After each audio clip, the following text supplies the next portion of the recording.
magazine on fingerlakes1.com. Hey, everybody, it's me, Flipper, on the Digital Babble, here live on fingerlakes1.com, fingerlakes1.tv.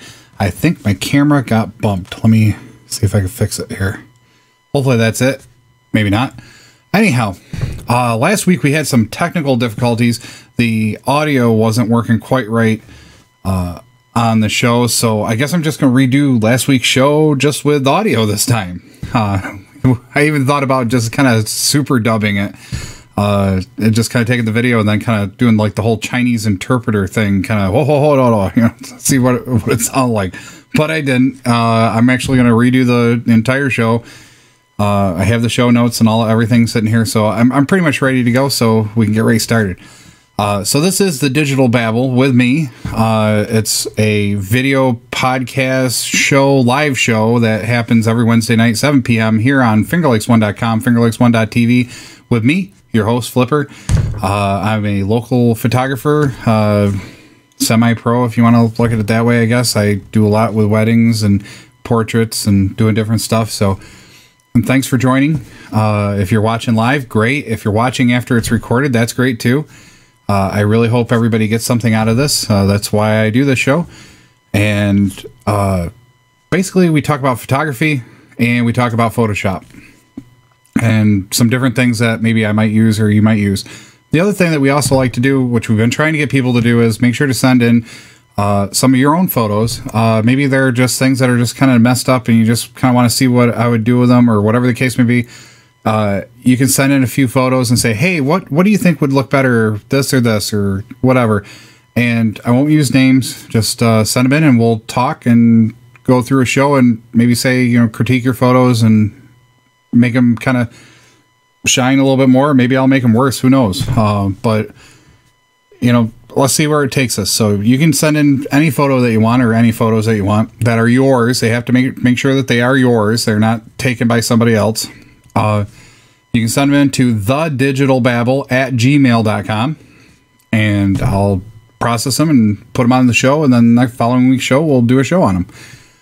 So it can be kind of fun. It can be entertaining. It can be educational and move from there. So this week, a few weeks ago, I had done a podcast or video cast, or the show was about basically setting up a home studio to handle home products. Like saying if you were going to do something on eBay. I mean, I've had a lot of questions where people are like, hey, I want to set up a home studio and do it on eBay. And how do I take a lot of pictures of coins or mannequins or whatever? And what are some good tips and tricks? And I did a show on that, and I set up a very small studio, very, very small, perfect for doing coins.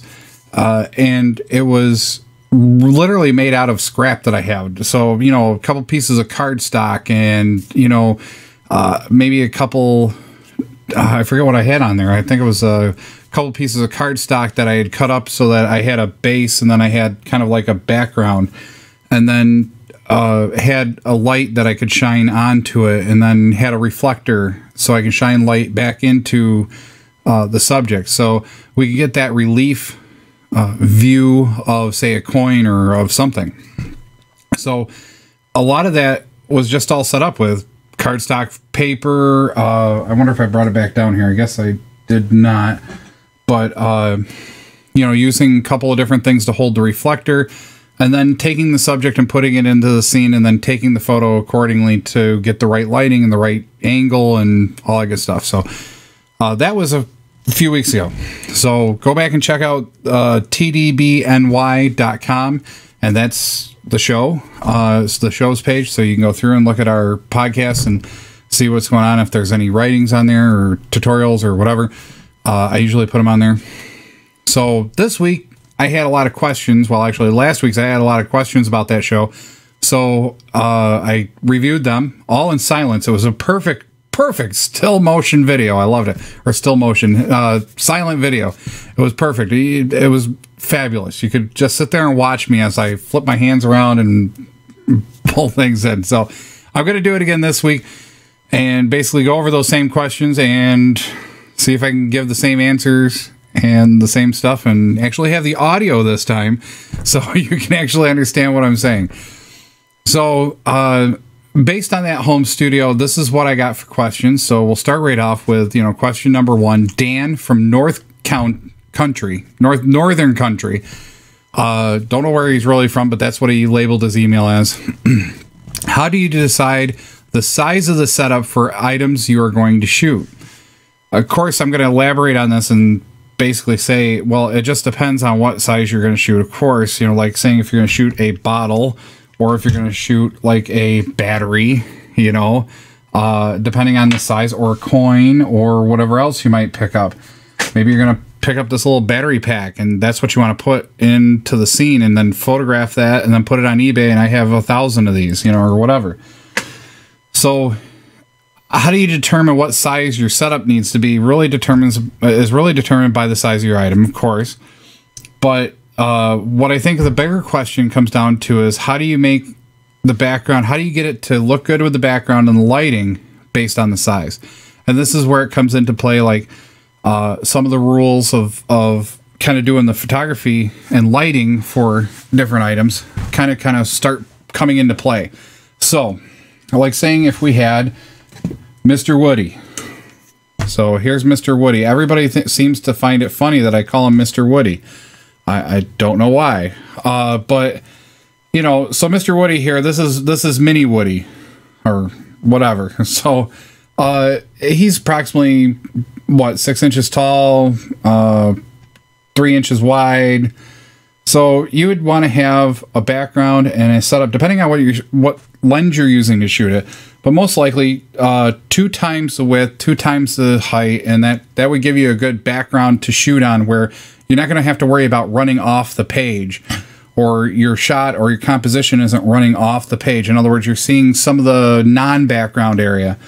The other thing is that you want your light source, depending on the look that you're looking for. If Mr. Woody needs to have harsh shadows because you want to show relief, like in a coin, how the coin is bumpy. If you have harsh side lighting, you can really see the relief. In other words, you can see the detail of the coin. Whereas if you have straight on lighting, a lot of times it becomes flat and it's hard to see the actual relief of the coin. So depending on your light needs, depends on what you're going to do and where you're going to shoot it from.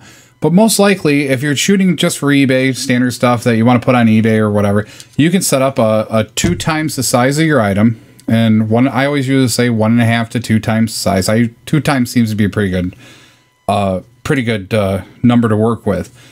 So it needs to be 6 inches wide, so twice the size of Mr. Woody, and twice the height of Mr. Woody, with twice the amount of foreground as Mr. Woody. So that way, no matter how you're shooting it and you're lighting it, you should always be on background. You should always have some background for Mr. Woody to sit on, or your subject. So really that 1.5 times the size or 2 times the size is really a good rule of thumb just for a starting point. Sometimes, depending on your composition, you might want to even be bigger, but that's a good place to start. So if we're going to do a... hello, everything's falling. Look out. Oh, here we go. Everything's going to fall over now. If you hear big crashes, come save me. Okay, good boy. So, say you have this nice sphere here. What a great, beautiful sphere. Okay, it's shiny, has some nice reflective properties. It's probably about, 4 inches diameter, probably? I'd probably say it's 4 inches in diameter. I probably don't think I got a ruler, so we got 4 inches in diameter. So our cube, our space that we're going to shoot in is going to be 8 inches wide. So you have twice the size, and then 8 inches high. So if it's 4, so 8 tall and 8 front. That way, no matter where you're shooting, if you're shooting down on it or you're shooting front of it, if you're shooting from the side, you should always be able to stay on the background. And that way you're not photoshopping out unbackgrounded space. It's right there. So that being said, I also lost my holder for this. Let me slide that over there. Good, stay there. That's beautiful. Wow, I got a problem here. Evidently the shelf is not going to hold. There we go. Now it's going to hold. Voila! Look at that. Flipper to the rescue. I know. Right on live video. So, like one of the reasons why this setup last time was so small was because I was shooting very small items, and I could easily, like my cell phone totally was like 6 inches, or well, however many inches, probably 10 inches long by the time you got to shooting it, with it open 3/4 of the way. And then I added the background. The background gave me a total of 8.5 inches. So I had plenty of background to work with. My foreground was a little shy, and I ended up having a little bit of the non-background actually sit there, and it was just not, it wasn't covering it. It wasn't part of it. So that's why the rule of thumb, make it a little bigger. That way you know you're covered. Also depends on your lens, but that's really not so much of a concern as really just making sure that you have enough background space so that you're sitting on your background. But the way I would typically start off, I mean, like I said, it's really easy to start off with something simple, you know. Okay, this is about the size of my shooting or my subject. I'm going to put that down, and then I'm going to build around it my background. I'm going to look through yeah, okay, great. It's good, it's not good. And of course, like I said, leave yourself a little leeway so you don't have to worry about it so much. That's great if you got the material to do it. So if you have a person that's like, I don't know, 6 foot tall by 3 foot wide, you're going to want, depending on how you're shooting, if you're shooting a head and shoulder shot, so you're only talking 3 foot by 3 foot, most likely. So really your background really only has to be a total of 6 feet wide, to make sure that no matter how you take that head and shoulder shot, you should be able to be on background.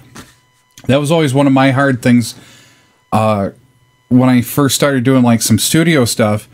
I always ran into this background problem. I would change my camera angle just a little bit, and because I was using such wide angle lenses a lot, instead of doing more telephoto, I ended up going way off the background. And that's definitely another thing, you know, check and see where you're going to be sitting with the lens too as well. But I usually like to do the two times the size. Usually really gives me a good... same thing goes with the lighting.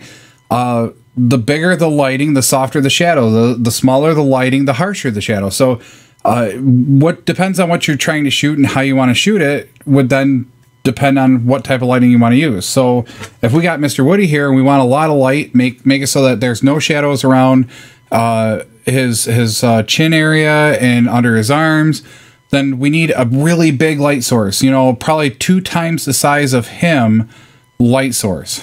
And that's where we tend to, you know, whatever we're shooting. So like saying soft boxes, when we start talking about soft lighting, we have some really big soft boxes at, you know, 42 inch by, you know, 36 inch soft boxes.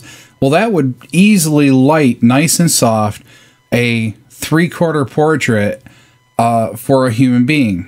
Now, putting that into this scale, Mr. Woody scale, you know, that would be a softbox of about the size of my hand, okay? And it would be shiny if you're really trying to sell. You're trying to be professional. You're trying to sell. You want the best images for your product. Well, you can't get that with just standard fluorescent light or standard incandescent light just shining from someplace in the room, bouncing all over the room, and then hitting your subject, because sometimes it might be a little weak on one side or a little harsh on the other. It could have some multi-shadow effects as well. So it's better to really kind of get a light source, and then that is your light source, and then work with that light source in your subject area, in your studio area, and get the look that you want so that you can shine the product the best you can. Do as much as you can, making it look good ahead of time. Because it's a lot easier to work with in Photoshop if you don't have all these impurities or imperfections or whatever. A lot of times Photoshop can be a bear trying to get, you know, what you really want to look like after the fact. You know, usually the better the quality of the photo coming out of the camera, better quality that you're going to get once you take it into Photoshop. You can really make it shine. So there's the answer to number 1 there for Dan from North Country. Thank you for sending in the question. I hope that answers the question for you. If not, please email me again, and I'll be happy to help try again. Margie from Seneca County. I want to start selling crochet hats. Whoops, I got it covered here. Hang on a sec. I want to start selling crochet hats, and I know images mean a lot more than just words. What do you suggest? Is my Nikon Coolpix okay for this work? And I'm assuming it's a Coolpix. It's a point and shoot. Yes, any camera should work. Heck, your iPhone would probably work pretty good too. Really, the trick is having enough light and having enough background so that you can easily separate the product from the background. It also has, you know, it definitely, there is some need to not get so bent on, you know, build it yourself or do it yourself kind of studio stuff. Sometimes they make some really good products. So I was going to flip over here and we'll show you a few products. So any point and shoot will work. Your phone as well would probably work pretty well. So like saying if you're doing your crochet hats, or maybe you got some jewelry that you want to sell, you can buy a mannequin hand fairly inexpensive. I think the last one I saw was pretty cheap. It was like $19 on Amazon. A lot of times these products go unsold because they make so many of them, but then the stores might not need them, or whatever was being used don't need them, so now they got to sell them dirt cheap because they don't need them. So you can go out and look for whoops, I bumped into the desk here.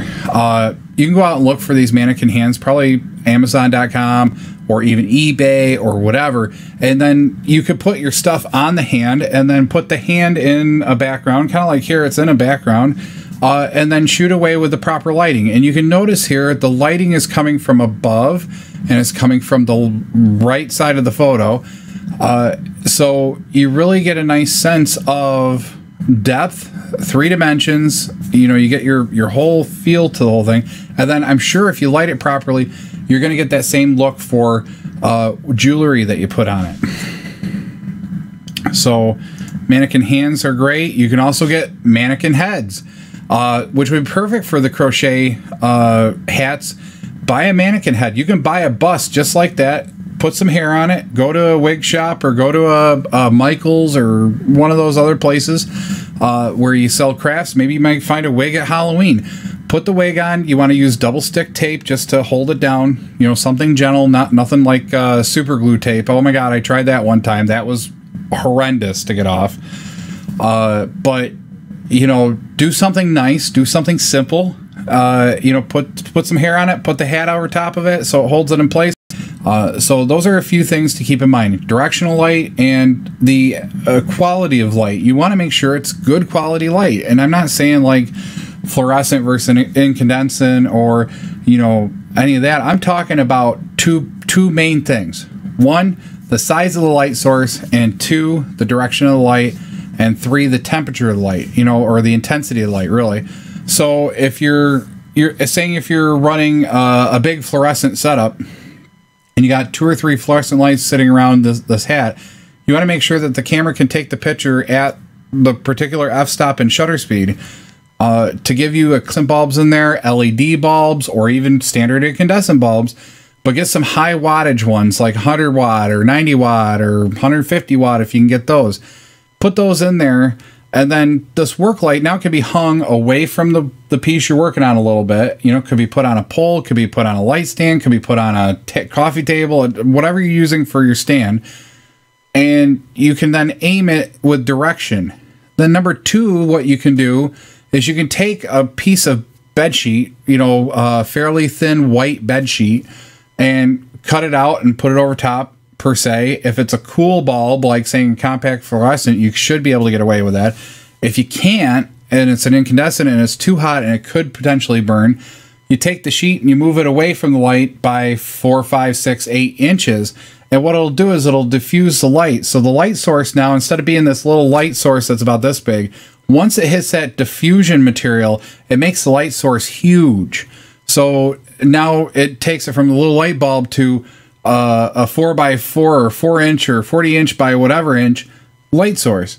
So that's how you can actually take a small light source and make it bigger, or keep continuing to make it bigger, is by diffusing it and making it bigger. That's how we tend to do like softboxes. One of the key elements of a softbox is that the little tiny light source in the back of the softbox is hitting the first diffuser, and then diffuses to a certain size.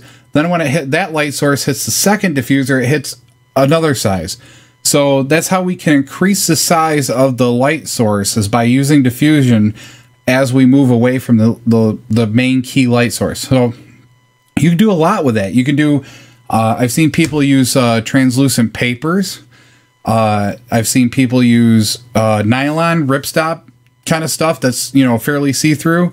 I've seen people even do lace. I don't know how that works very well, but I saw somebody actually in a pinch take a piece of lace from a wedding dress, kind of like the undergarment lace that's in there, and rip that out and then use that as a diffusion panel for their flash. I don't think it worked very good, but it was interesting to see the photographer actually go for that. So, it's all about creativity. I mean, you can be creative not only with your shots, but you can also be creative in setting up your home studio.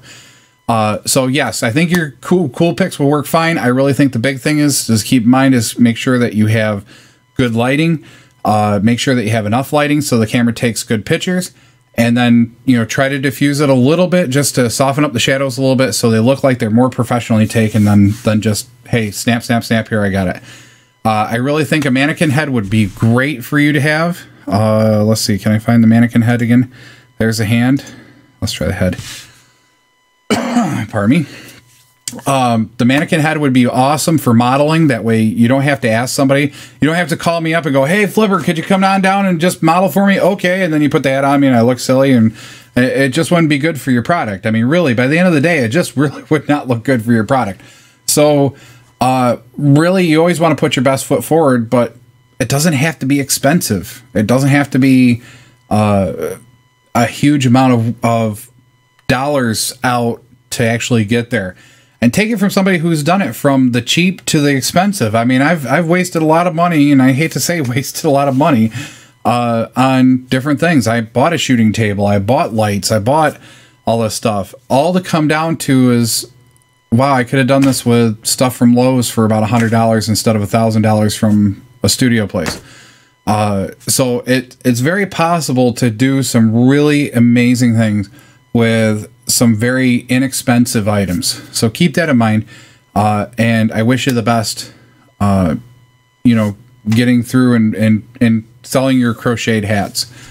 I think anybody that gets a chance to have a dummy like this or a dummy like me modeling hats would be great. But I really think a mannequin head would help you immensely, just because it just makes it easier. You put the hat on and start shooting. Once you get the shot that you want for the product, boom.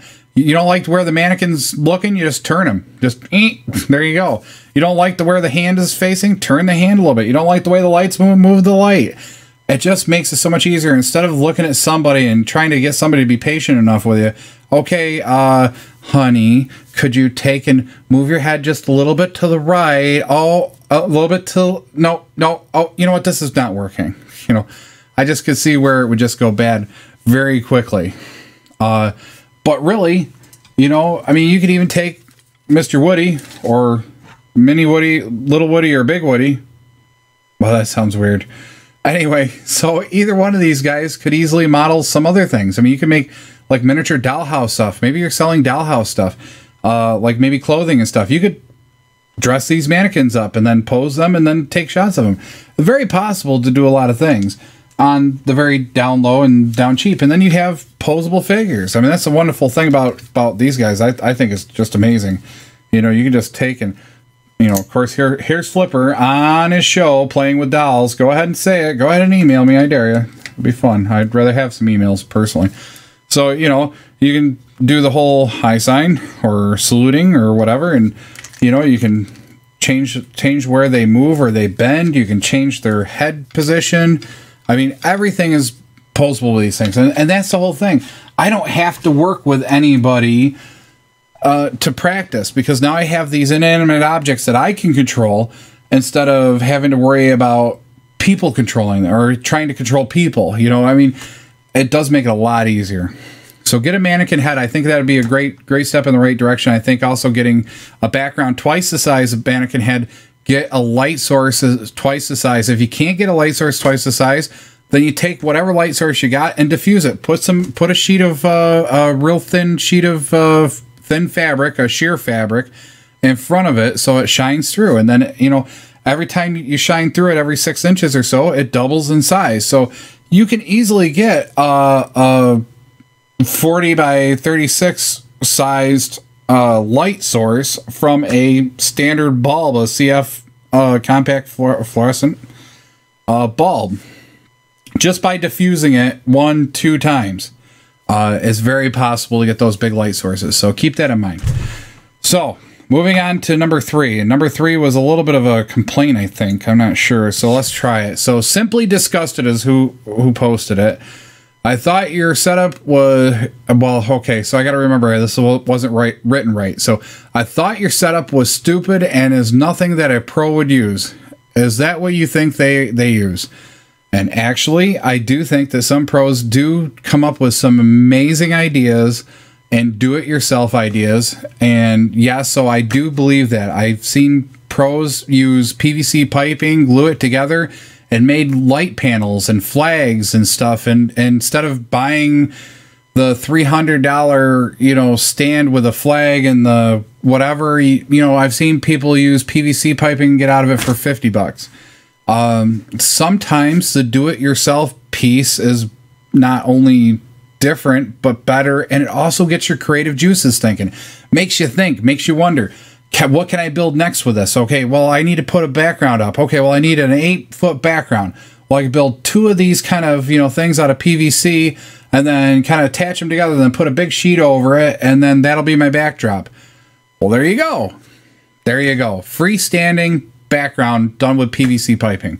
And then instead of gluing it, you don't glue it, you just put it together. As long as you're not moving it too much, it shouldn't be a problem. It could be like Legos, putting it together, and then put your sheet up over, Merry Christmas. So yes, it's very possible that do-it-yourself ideas sometimes outweigh or outperform some of the commercial sold ideas. And that's how a lot of the commercial sold ideas actually come about, is from people that choose to question the norm or choose to question, why do I do it this way? Not saying that some of those products aren't good or not great, because they're awesome. I mean, I'd love to have a $3,000 set of lights, Alien Bee lights. Go check them out. Oh my God, they're amazing. But at the same time, I don't want to spend a fortune on what I'm doing, because I'm really not doing a lot of studio work right now. I'm mostly doing wedding work, so I've kind of shifted my attention to what I'm doing rather than saying, hey, I got everything, so yeah. So if someone comes along and says, hey, I need a big backdrop, I need a 10-foot wide backdrop by 10 foot on the floor, that way I can shoot full body portraits. Well, guess what? I'm probably going to go to Lowe's. I'm probably going to get a bunch of PVC piping, probably 1/2 inch. I think 1 inch is a little big, but probably 1/2 inch. That's fairly stiff. I would do several sections so you don't have a lot of bow, and then, build frames and just kind of frame it up and make a panel and then put some feet on it. Yeah, just like Legos. Just like Legos. Once you get it there, then you throw a nice big piece of white fabric over it or whatever you're using for a backdrop. And voila, you could have a nice studio setup without spending a whole heck of a lot of money. I think probably the whole setup I did for, it was an auction house. They wanted to do coins, and it was a ton of coins. And I built them a little PVC coin stand, and it literally was 2 panels of PVC with something over the front of it to give it a background. Nice piece of fabric in the front that had a little something in the middle. I think it was actually a piece of PVC piping I cut short, and then I just kind of bowed it out so that the backdrop kind of holds the coin up in midair. It was really neat, and it was very quick to shoot. I mean, I literally was doing, well, let's see, they had me do the first 20. I did the first 20 in about 15 minutes, maybe 10 minutes, 10, 15 minutes, easy. It was literally set the coin up, set my lights up, okay, boom, next one, boom, next one, boom, next one. And that's really the beauty of doing it yourself sometimes. Sometimes when you set up the studio, you know exactly how you're going to do this. So, and like I said, pros do it all the time. Pros improvise all the time. I remember Joe McNally's book, one of Joe McNally's book. I'm wonderful author, wonderful person. You really should go check him out. One of his books showed a rig where he actually built it out of, I think it was Connectrix, but it looked like Connectrix, but maybe it was done with piping, but it was piping that took and extended attached the camera to a vehicle and then extended it out so that it was looking back into the window. And where are you going to find that in a studio store? You're not going to find that in a studio store. You're going to have to improvise. Well, how do I get the pole to go here? And how do you get it to pull? Oh, and now I need a bendable head. Okay, you might find the bendable head in the studio store, but the poling you might not. Maybe you might have to bend some pole yourself. You might have to go to Lowe's and get some conduit copper, or stainless steel, and bend it yourself. Very possible to do a lot of neat things with do-it-yourself ideas. So keep that in mind. So Simply Disgusted, yes, I do believe that some pros do some of that stuff. And I'm not saying all of it, and I'm not trying to cheapen the industry. I'm just trying to give home users a nice view of what they could do, especially some of these people who can't afford to build full-fledged studios and work full-fledged studios, and they're on a budget. I mean, people that are selling on eBay might not have a lot of money to spend on photography, so they're not going to hire a pro like me or you or whoever and do that and spend a ton of money on taking a bunch of coins. Now, maybe there might be a time that they do, but maybe starting out they won't. And take it from somebody who started with shoestring businesses many times. Sometimes, $500 in your pocket and an ad and a couple screwdrivers and something, you can start off running. I mean, really, it doesn't take a lot of money to get started, but man, at least it could help you get from point A to point B. So hopefully I said everything that I need to say there. So moving on, let's see. I think I got 4 and 5, right? Yep. 4. Frank from Watertown. If you were going to shoot a ton of coins quickly, I should have known that was coming up. How would you do it? Okay, so this auction house hired me to do a few coins, about 1,000 or so coins out of an estate. And the setup was very simply, and what it was we used a little bit of PVC pipe, probably about 6 inches of pipe across, 6 inches of pipe down, and then built some feet to keep it stable on the table. I took another small piece of PVC pipe, just enough just to make a little divot so that it would hold each coin accordingly.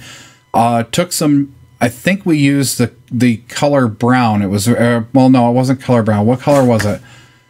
Oh, I can't remember what color the background was, but I ended up making 2 of these little mini studios, and both studios maybe cost me $10, maybe 15, 20. Okay, we'll say a $20 bill. Fine, whatever.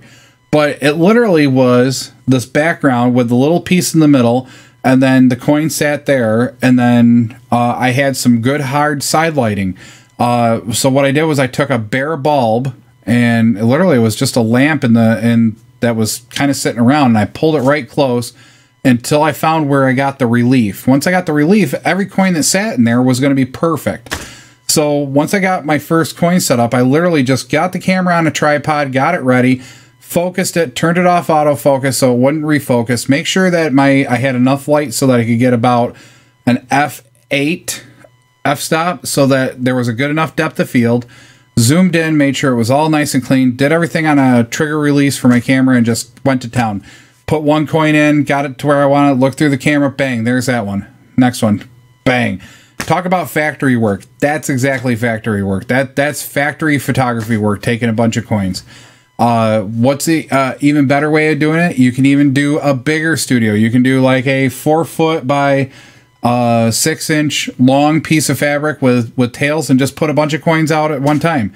And you literally take the light source and just put a lot of light from the side. So a couple of light bulbs on each side, just give it some good relief so you can see the ridges and see the relief of the coin. And then you literally go to town and you go right down the line. So it's bang, bang, bang, bang, bang. Put the camera down, set up the next set. Put the next boom, boom, boom, boom, boom. Put the camera down, put the next set. So it's very possible to do a lot of coins very quickly, especially if you're a collector and you're trying to get them out on eBay very quickly. It doesn't have to be a professional camera. It doesn't have to be much of anything, just as long as you can go through them and get your lighting set up, but get it set up ahead of time and do as much as you can outside the camera to make sure the camera image is the best as it can be, so you don't have to spend a lot of time in Photoshop fixing things. And that's really the best tip I can give you. The better in-camera image you get, the better output. It's like poo in, poo out. Okay, if it's good in, it's good out. So, and even Mr. Woody approves. Even Mr. Big Woody approves. That's so funny. That's going to be now a running joke. Now I can see that. I didn't even realize I was saying that the first few shows. That was fun. Okay, so moving on to the next one. All right. Mary from the Finger Lakes. I make handcrafted necklaces, bracelets, and some of my vendors want displays that people could view, then order through them. How would you suggest I set that up? Well, I would probably suggest the same thing I suggested earlier with the mannequin hands. If it's jewelry based, you can easily go buy a few mannequin hands. I'd probably get a couple of different ones. I'd probably get a black one. I'd probably get a white one, maybe a tan one, just in case. And then you would set your jewelry up on those hands and then put them into a situation or put them into a background or into a shooting tent. So since Simply Disgusted was Simply Disgusted because I wasn't promoting any type of studio equipment, let's actually promote some studio equipment now that I think about it. I really like shooting tables. Shooting tables are really neat to use. They're acrylic. They got a nice white, smooth background. It's tapered. So as you shoot towards it, you can get that nice, smooth, tapered look with the imaging. Makes it look really nice. And you can shoot very, very fast on it. So put one object down. If your lighting's all set, you're not changing lighting, just boom, snap, snap, snap. Make sure you get a good one. Move it off. Move the next object in there. Boom, snap, snap, snap. You could build a catalog, and I think this is where Mary's kind of going. You could easily build a catalog of a lot of different things. So you could buy this shooting table probably for about $100, $150 through B&H Photo Video or Adorama or whoever you decide to use. But it's fairly portable. It's tabletop, so you put it on top of the table, then you start working with your lights right there on top of the table. You can do a lot of things, and it's got a lot of surface area. So you can probably, I think it's probably about 3 foot, 4 foot wide. By total tall is probably only about 3 foot, maybe 2 foot. And then, you know, the flat base part is about 2 foot. So you got a lot of surface area to work with small items, but anything bigger than that, you gotta get a bigger setup. So, you know, the other thing you can buy is a light tent, which I love these too. These are amazing products. It totally takes out the diffusion idea from lighting, okay? It's already diffused, okay? So you could put bare bulbs all the way around this light tent, and they're just bare bulbs, and you put your product inside, and you stick your lens right through that little hole there that looks like somebody's talking to you, you know, hey, how you doing? Sarai, you know, and you stick a camera in there, and then shoot your object that's inside the tent. Now, all the light surrounding it, all these different bare bulbs surrounding this will be diffused before it comes in. So they took and reversed the idea of diffusion. Instead of diffusing the light as it leaves the light, it's diffusing the light as it comes to the subject.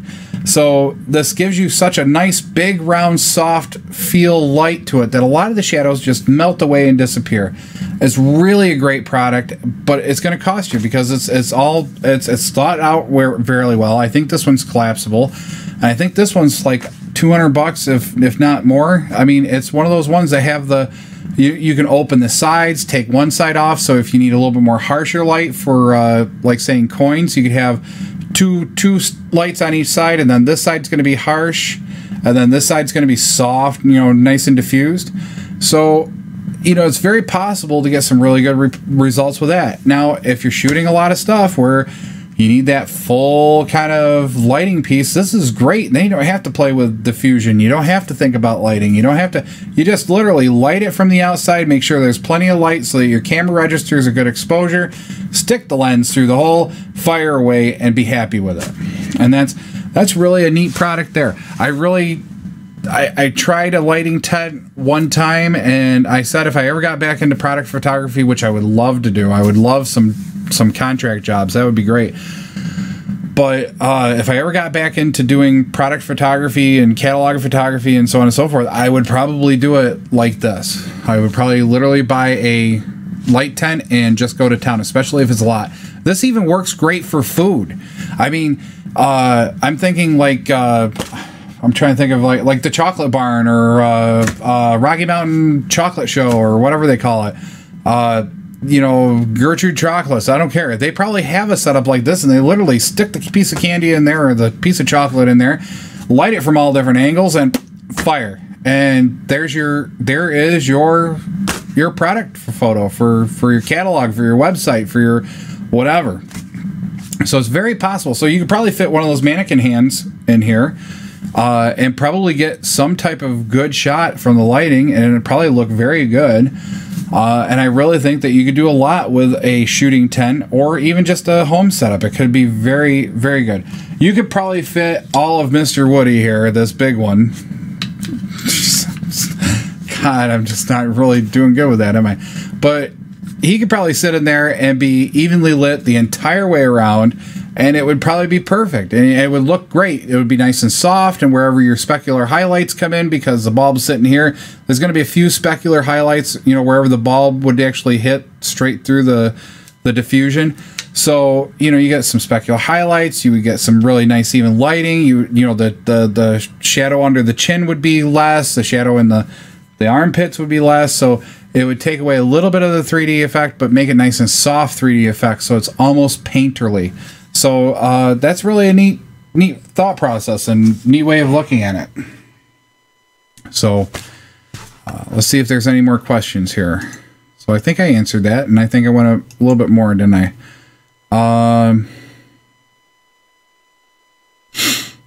Yeah, I think I did cover everything. It's 44, so I don't have a lot of time, so I will just kind of start closing the show, I guess. So anyway, I guess I'm going to have to name my Woodies. I don't know what I'm going to name them. Maybe this is going to be Frank and this is going to be Paul. I don't know. Mutt and Jeff, I don't know. Anybody got any suggestions? Please name my mannequins. I mean, that would be kind of a fun thing. I want to see what you think the names of the mannequins should be. Besides Small Woody and Big Woody, which is kind of, now that I say it, I just like, wow, I didn't realize I was saying that. Jeez. So if you want to name the mannequins, please send me an email at thedigitalbabble@gmail.com. Give me your suggestions about names for the mannequins. That'd be great. Send me in, if you get a chance, send me in some of your photos. If you've taken some photos, some product photos or whatever, and you want to clean them up in Photoshop, hey, how would you do this? Or what do you think needs it? What do you think this needs? Or whatever. I love those things. I love the whole concept of working, you know, critiquing, working through, and just kind of saying, hey, I love this. I like this, but I don't like this. Let's try fixing that, you know, and doing different things. And it gives an opportunity to show different ideas. So send in your photos, same place, thedigitalbabble@gmail.com is the email. If you want to just send in questions, that's fine too. So every week it's me here on fingerlakes1.com, fingerlakes1.tv. I take over the studio with Studio B here. And pretty much it's Photoshop, photography, talking about techniques and different things. It's really a laid back show. It's easy going. So I hope you like it. I hope you tune in. If you want to go check out our website, it's tdbny.com, tdbny, thedigitalbabblenewyork.com. And you can go check out our website and go check out past shows, previous shows, whatever, and get on there and check that stuff out. Make sure to like us and share us on Facebook, like us and share us on YouTube. Make sure to share fingerlakes1.com, fingerlakes1.tv. Go check it out. You know, a lot of times we have a lot of stuff. Little announcement. I guess we're doing election coverage next week or the following week. I keep whenever the 5th is. So be here, be square on fingerlakes1.com, fingerlakes1.tv. We're going to be covering all the different races in the Finger Lakes area. A lot of the not proposals, but the propositions, kind of the effects, and you know the what they're kind of doing. You know, just kind of, hey, let's see how this turns out and why, and so on and so forth. So I know we'll be on at least by 9, if not sooner. So be sure to check that out that Tuesday. So this has been the Digital Babble. I'm Flipper. I'm your host, and I'm out of here this week. So I will catch you on the flip side. A Flipside Studio production. It's the Digital Babble. Tune in every Wednesday at 7 p.m. on fingerlakes1.com. Check us out on Facebook and Twitter.